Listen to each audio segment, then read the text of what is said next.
25 February 2026ला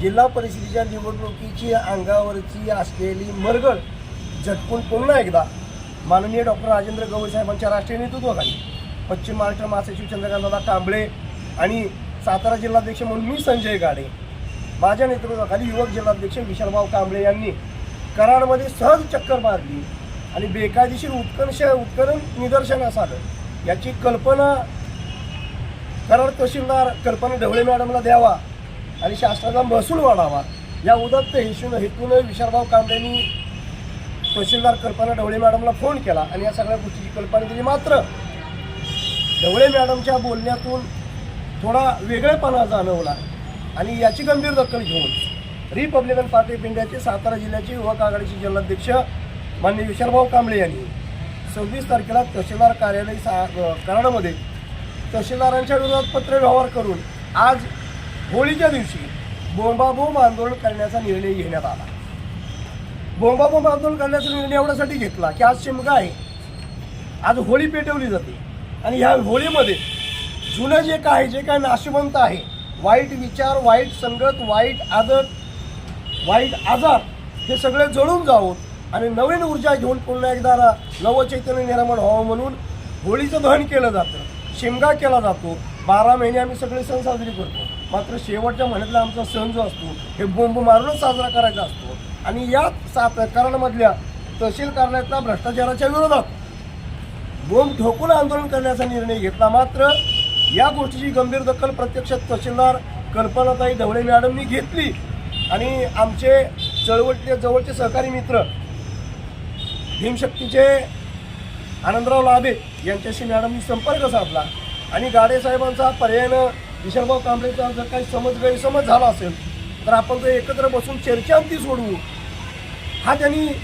निरोप त्यांच्याकडे पाठवल्यामुळं गेल्या 2 दिवसापासून आनंदराव लाभे साहेब हे माझ्या संपर्कामध्ये होते। चळवळीतला कार्यकर्ता आहे, चळवळ जिवंत राहिली पाहिजे, आक्रमकता तितकीच टिकली पाहिजे एवढ्याच हेतून कराड तालुक्यामध्ये बहुतांश लाभेसाहेब तुम्हाला वाईट वाटेल, कराडमधून मी लोकसभा लढवलेली आहे, लोकसभेला कराडमधून मला जवळपास 14,000चं मतदान झालेलं आहे। इथं अतुलबाबा भोसले, पृथ्वीराज चव्हाण बाबा या दोघांच्या विरोधात मी विधानसभा लढवलेली आहे।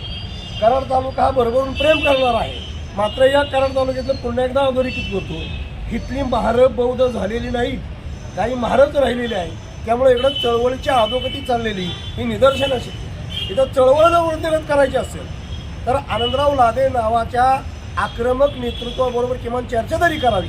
ह्या म्हणणं झालं की मॅडमचा काय गैरसमज झाला असेल, गैरसमज वाक्याच्या पुढचं गैर काढलं तर फक्त समज राहतो, तो समज तुमचा झालेला आहे, आपण चर्चा करू, आंदोलन करू नका म्हणून लादे साहेबांनी मॅडम बरोबर सकारात्मक चर्चा घडवून आणली।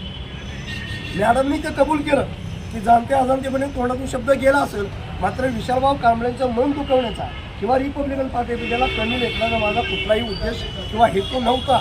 कराड तालुक्यात जेही काय बेकायदेशीर असेल, खडी क्रशर, खडीचे प्लांट आहेत, RMDचे प्लांट आहेत, वीटभट्ट्या आहेत, वाळू तस्करी आहे, जे 2 नंबरचे धंदे महसूल विभागाच्या अखत्यारीत येतात त्या सगळ्या धंद्यांवरती करडी नजर ठेवून प्रत्येकावरती दंडात्मक कारवाई करून शासनाचा कोट्यवधी रुपयाचा महसूल कसा वाढवता येईल याचा कसोशीने प्रयत्न करू हा शब्द कराडच्या तहसीलदार ढवळे मॅडमने आम्हाला दिल्यामुळं आज रोजीचं कराड तहसील कार्यालयाच्या विरोधातलं असणारं आमचं शिमगा आंदोलन आम्ही तात्पुरतं स्थगित करतोय। आम्ही पूर्ण तयारी निशालेलो आहे। संघर्ष के आदी है हम, आंबेडकरवादी है हम। आम्हाला कुठल्या गोष्टीची पर्वा नसते। अधिकारी आम्हाला सहकार्य करत असेल तर आम्ही प्रेमापोटी त्या अधिकाऱ्याच्या सगळ्या गोष्टी सहन करतो, पण जेव्हा अधिकारी आम्हाला इतर संघटनेसारखं चिरीमिरी जर तोलत असेल तर अधिकाऱ्याबरोबर सुद्धा त्या पद्धतीनं चालण्याची धमक रिपब्लिकन पार्टी ऑफ इंडिया ठेवती। लादेसाहेब आज खळखट्याक करायचं ह्या हेतूनच RPIची टीम करण्यामध्ये उतरली, मात्र आपल्यासोबत झालेल्या चर्चेच्या अंती आणि तहसीलदार मॅडमने दिलेला शब्द विशाल भाऊंना मी आज आदेश देतोय, युवक जिल्हाध्यक्ष म्हणून 1 महिन्यात तुम्ही कराड तालुक्यामध्ये लक्ष केंद्रित करायचे। या ठिकाणच्या बेकायदेशीर वीटभट्ट्या येतात, बेकायदेशीर दारू धंदे येतं, बेकायदेशीर वाळू ठेके येतं, खडी क्रशर येतं, खडीचे प्लांट येतं, RMD प्लांट येतं, अधिकृत किती अनधिकृत किती याची डिटेल्स माहिती घ्यायची। कारण या कराड शहरानं कराड तालुक्यानं लोकसभेला 14,000 मतदान देऊन त्या 14,000 लोकांनी आपल्यावर जो विश्वास ठेवलेला आहे त्या विश्वासाला तडा द्यायचा नाही. ही जबाबदारी तुमच्या आमच्या आहे. प्रशासनाला हाताशी धरून, तहसीलदार मॅडमला इथल्या कारणाला हाताशी धरून कराड तालुक्यातले 2 नंबरचे जेवढे धंदे आहेत 2 नंबर धंदावाल्यांनी मस्तीत आणि माझात राहायचं नाही. RPIनं सुरुवात केलेली आहे. तुमचं कायदेशीर असेल, माझा कुठलाही कार्यकर्ता त्रास देणार नाही. तुम्ही आमदार खासदाराच्या नावाखाली, मंत्र्या संत्र्याच्या नावाखाली जर बेदखलपणे बेकायदेशीर कुठली कामं करत असाल तर रस्त्यावरचे आमदार पण आम्हीच आहे, रस्त्यावरचे खासदार बी आम्हीच आहे. पोलीस चौकी आणि कोर्ट आमच्या 5वीला पुजलेला आहे. त्यामुळे 2 नंबरवाल्याने बी जरा कान उभे करून ऐकायचं आहे. जर बेकायदेशीर धंदा करत असाल थांबवा, कायदेशीर असेल कायद्याच्या चाकोरीत राहून काम करा. अन्यथा नादे साहेब आज तुमचं ऐकलंय, पुढच्या कारण चळवळीत समन्वय साधून काम करायचं असतं म्हणून आज आपल्याला समन्वय साधायचा आहे. या ठिकाणी आंदोलनाच्या निमित्तानं उपस्थित झालेले आणि ज्यांनी आंदोलन छेडलं की योग जिल्हाध्यक्ष विशालभाऊ कांबळे, जिल्ह्याचे प्रमुख महासचिव शिवाजी मोरे, जिल्हा उपाध्यक्ष आमचे दीपक बापू जाधव, महिला आघाडी जिल्हाध्यक्षा रेखा सप्ते, महिला आघाडी जिल्हा उपाध्यक्षा रोहिणी माने, त्यासोबतच आमच्या असलेल्या वहिनी सरकार चंदा कांबळे आहे. कोरेगावचे पैलवान आमचे प्रशांत उमाळे उपस्थित झालेत, आमचे खरात साहेब उपस्थित झालेत, सगळे पदाधिकारी, मराठा आघाडीचे जिल्हा उपाध्यक्ष आमचे गणिबाई आहेत.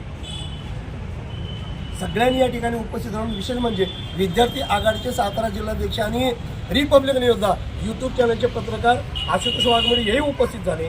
आज रोजी सणासुदाचा दिवस, हिंदू धर्माप्रमाणे हा सण अतिशय पवित्र आणि महत्त्वाचा मानला जातो. याला कुठेतरी गालबोट लागलं जाऊ नये आणि तहसीलदार मॅडमनी घेतलेली समन्वयाची भूमिका लक्षात घेऊन आज रोजीचं शिमगा आंदोलन तात्पुरतं स्थगित करत असल्याचं घोषित करतो. जय भीम, जय भारत, जय शिवराय, जय संविधान. डॉक्टर बाबासाहेब आंबेडकरांचा विजय असो. डॉक्टर बाबासाहेब आंबेडकरांचा विजय असो. छत्रपती शिवाजी महाराज की जय. लोकशाहीर अण्णाभाऊ साठेंचा विजय असो. गाड़े साहेब आगे बढ़ो, हम तुम्हारे साथ हैं। गाड़े साहेब आगे बढ़ो, हम तुम्हारे साथ हैं। विशाल भाऊ आगे बढ़ो, हम तुम्हारे साथ हैं। हम तुम्हारे साथ है तो बोलने की क्या बात है? हम तुम्हारे साथ है तो आंदोलनात आपल्याला